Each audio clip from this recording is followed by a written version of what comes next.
Welcome back to our City Current radio show. I'm your host, Jeremy Park. We are honored to be joined by our next guest. She's a good friend of ours as well, Brina Kay. She's a songwriter, performer, and recording artist. How are you doing, Brina? Doing pretty good. Glad to be here.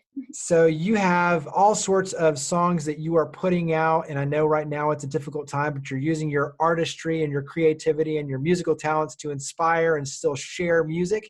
And we'll talk about a music video that we get to show viewers here in just a second. But give us a little bit of your story in terms of coming to Nashville and diving into the music industry. Give us a little bit of just your personal story.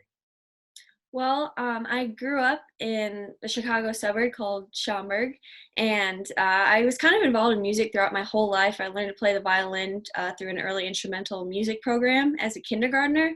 So I kind of had a strong foundation of music throughout my life. I got into musical theater, and I also did dance. And as I grew up, I kind of got away from that a little bit.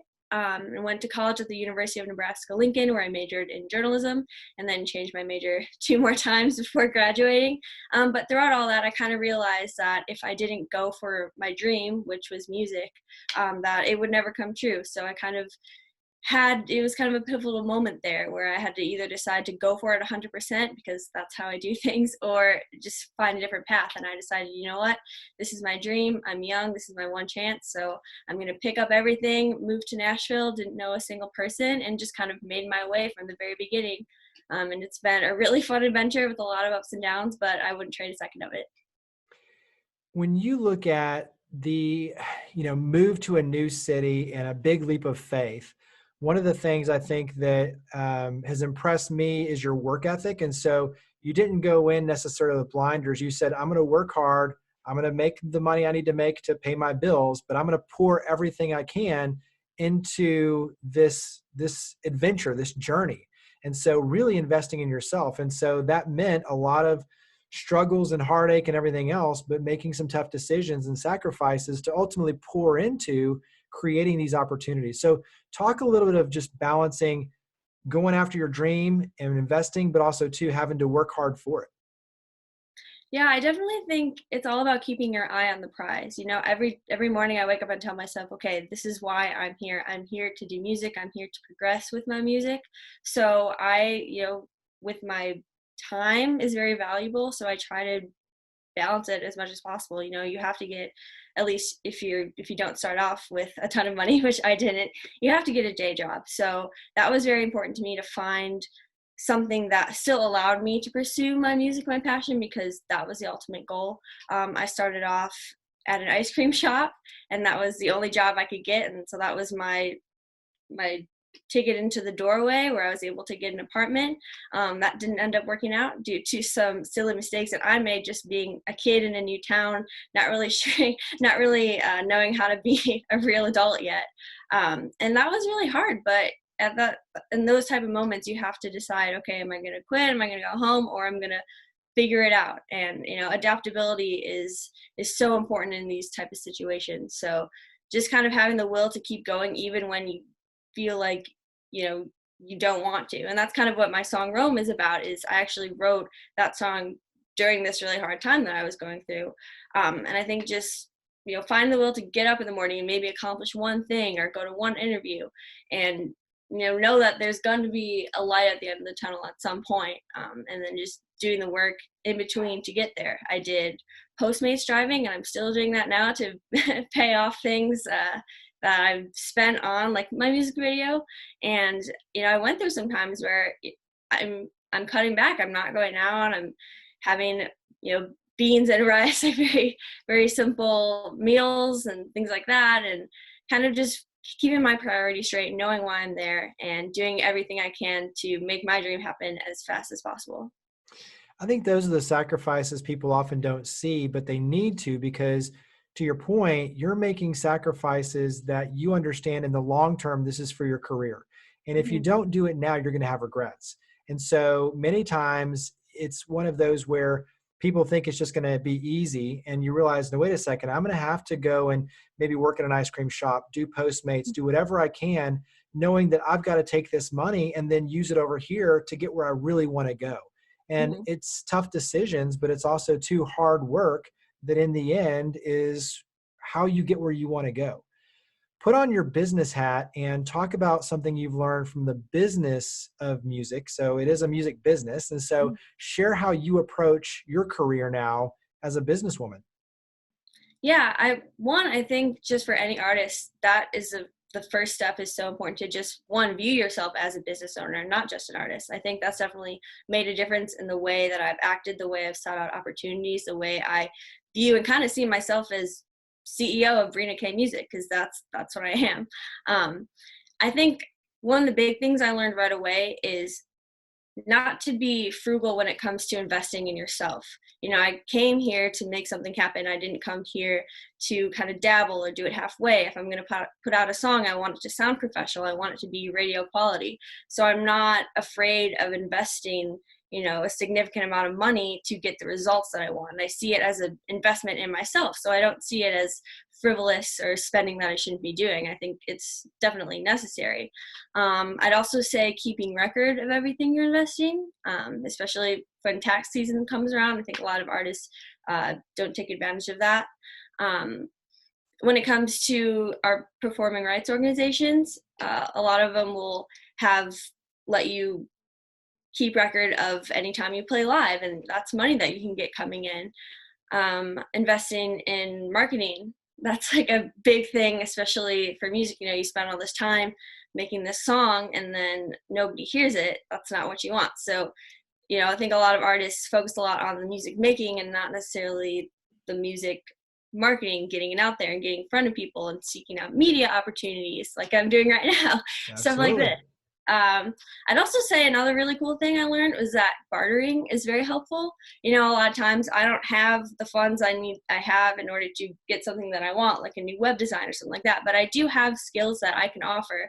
And so I can approach people and say, hey, you know, I have a degree in journalism and marketing, so I can't pay you to help me with my website right now, but I can offer you my time and my skills to help you achieve a goal that you have. And that's helped me a lot in so many different ways. So it's been really fun, and you know, I'm still learning as I'm going along, but I think just the mindset of I'm a business owner, this is my business, these are the steps and goals I need to take my business, me as an artist, to the next level. And I think too, just especially in Nashville, being genuine and supportive of others is so huge. You know, you talk about mingling and networking and stuff like that, but I think especially in Nashville, it's a very down-to-earth place. I think especially in the artist community, everyone is very genuine. So I think just showing up, being genuinely supportive of others and not having an agenda to like, okay, I'm going to go to this person's show, but I'm going to try to get something out of it. You know, like, you know, be a part of the community, be supportive, and then when you need support, you'll find that people are ready and willing to help. Yeah, that's great advice. And I love the bartering too. I think people often forget, to your point, you have a skill you can provide, and both of you can get where you want to go. Mhm. How has the process of you as a songwriter, and you look at Rome, and we'll show the music video clip from it in just a second, but how has that changed you? So in other words, the process of writing, of opening yourself up, of playing shows and being more vulnerable and putting yourself out there, putting your thoughts and your feelings out there, how has that changed you as a person? I think for me, I've always been the type of person that, you know, I want to be the tough guy. So if I'm feeling certain things, I only want to show like the strong side or the happy side. And I think in songwriting, you write about pretty much anything you feel. And it's been very empowering. And I think it, especially like the arts in general, being involved in music and dance and stuff like that, I've always found it to be empowering rather than embarrassing when it comes to sharing feelings and emotions. And I think for me, I turn to music when I'm feeling alone or scared or just even happy. Like if I'm going through something and I'm happy about something, I put on a song to jam with it. So I think having that connection and just kind of letting people know that I'm here for them and my music is here for them has been a really, really fun process. How do you describe your music in terms of genre, audience? How do you describe your music? I describe it as country pop. I think my lyrics and my melodies are definitely lean country, and when you hear me play acoustically, you definitely hear that. But it's been really fun in the studio with my producer, Mike Anderson, where we add more elements of pop in that. So I think I kind of walk a very nice line between the two. I'm from, you know, like I said, I'm from near Chicago, so I'm not going to pretend to be something that I'm not. I'm not going to be singing about grown up and riding tractors and stuff like that. But I've always loved country music. I grew up listening to the Dixie Chicks, so it's just been something I've always loved, and I think that's reflected in my writing. And then I just add a little sprinkles on top of pop to make it a little more fun and interesting. So you've already teased us a little bit in terms of writing Rome, but what would you want us all to know about Rome before we watch this clip? I think the coolest fact about Rome is that it was not like when I first started writing it, I had no intention of it being a song. I just moved to town. I didn't have the energy to even write music at that point just because I was so stressed out and kind of sad and really was not sure if I was going to make it there. Like, I didn't know if I was going to make it a month because I didn't have a job. I didn't know what I was doing. I didn't have any friends.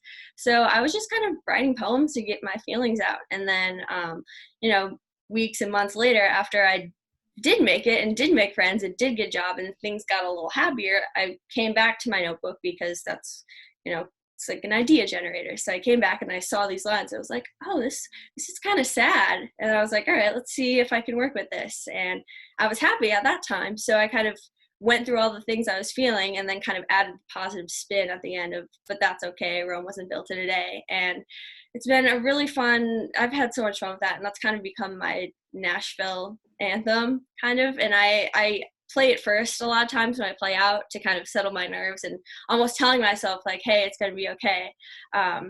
But yeah, I think and when I look back from a higher place, I think I'm going to look back and say, okay, this is a song that kind of started it all and kind of, show the world who I am, and the song that I used to persevere and get through everything. And when I saw the music video for the first time, comparing it to a video that I recorded of myself and my friend playing guitar for me, but singing the song before I ever played my first writer's round, I kind of made a video that transitioned into the two, and I was just like, wow, look how far I've come, and the song has been here with me since the very beginning. So it's been a fun ride.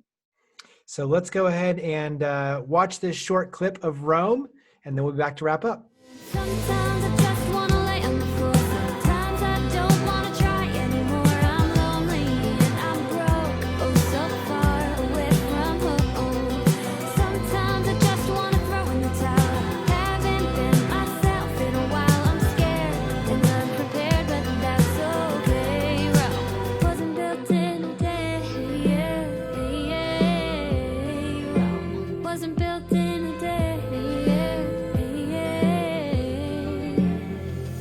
All right, so everyone, you had a chance to see a little bit of a clip of Rome, and go ahead and tell listeners and viewers, Brina, on your end, just where we can go to see more, to follow you, to hear your music. Where do we go? Awesome. Well, if you want the one-stop shop, just go to brinakaymusic.com, BRINAKAY. I've got links to everything on there. If you want to search them up individually, I am everywhere. So you can find me on Instagram, Facebook, Spotify, TikTok, which is pretty fun on there too.